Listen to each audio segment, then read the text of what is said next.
Hai adik-adik, selamat pagi. Gimana tidurnya tadi malam? Nyenyak bukan? Kita ketemu lagi di Musa bagian 2. Kita quiz time dulu ya.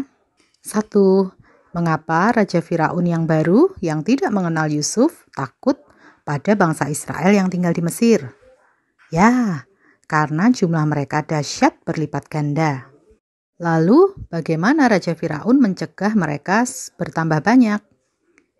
Betul, dengan kerja paksa yang berat. Ada lagi kah yang dilakukan Raja Firaun? Ia menyuruh bidan-bidan yang menolong perempuan-perempuan Israel yang melahirkan untuk melenyapkan bayi-bayi laki-laki Israel.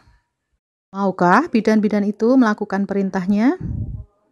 Ya, bidan-bidan itu tidak mau melakukannya karena mereka takut akan Allah. Apalagi yang diperintahkan Raja Firaun setelah itu? Ya, menyuruh melemparkan bayi-bayi laki-laki Ibrani ke sungai Nil.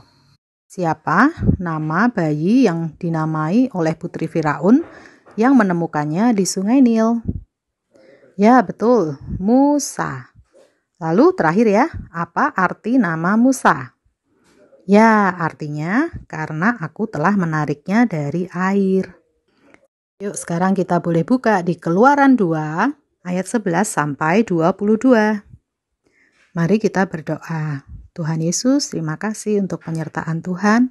Semalam tadi kami boleh tidur nyenyak dan pagi ini kami boleh bangun pagi dengan sehat.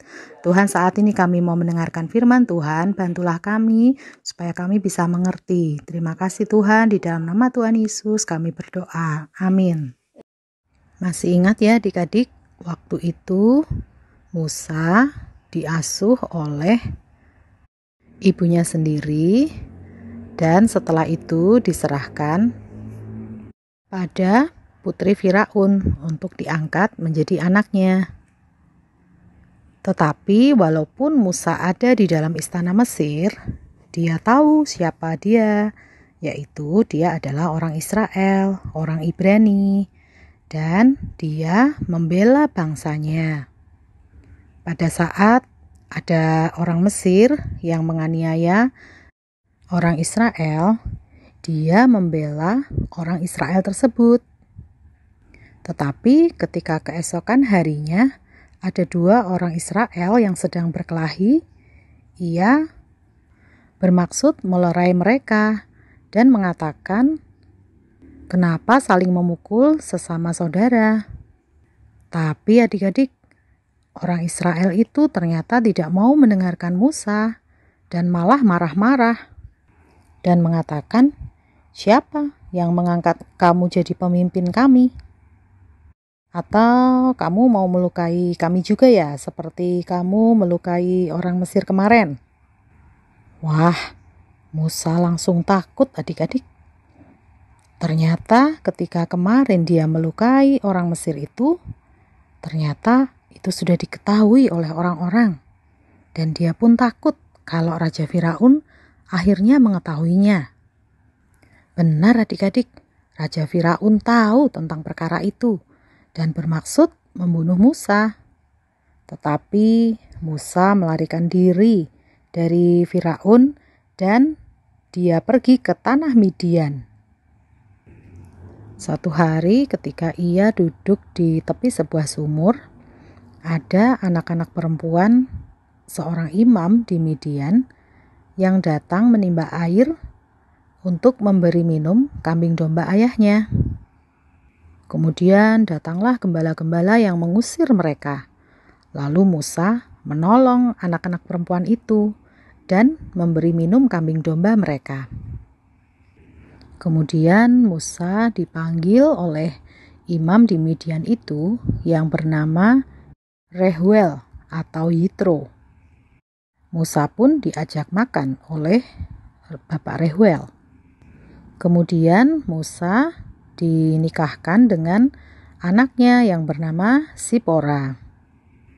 Sipora melahirkan seorang anak laki-laki dan Musa menamainya Gersom. Karena katanya, "Aku telah menjadi seorang pendatang di negeri asing." Adik-adik, melalui kisah ini kita belajar bahwa Musa yang punya sifat kepemimpinan, yang mengasihi bangsanya, ditolak oleh bangsanya sendiri. Dan karena pembelaan kepada bangsanya itu, ia pun harus melarikan diri keluar Mesir, lingkungan di mana selama ini dia dibesarkan. Tapi walaupun ia ditolak oleh manusia, tetapi Tuhan menerima dia. Tuhan bahkan memberi kehidupan yang baru pada Musa di tanah Midian. Di tempat ini, Musa dididik oleh Tuhan sebelum dia dipanggil menjadi seorang pemimpin bangsa Israel. Adik-adik, kita nggak perlu sedih kalau kita ditolak oleh manusia, ditolak teman kita, ditolak saudara kita, karena Tuhan selalu menerima kita, selalu mengasihi kita. Nah, besok kita lanjutkan lagi ya ceritanya ya. Sampai jumpa minggu depan. Dah.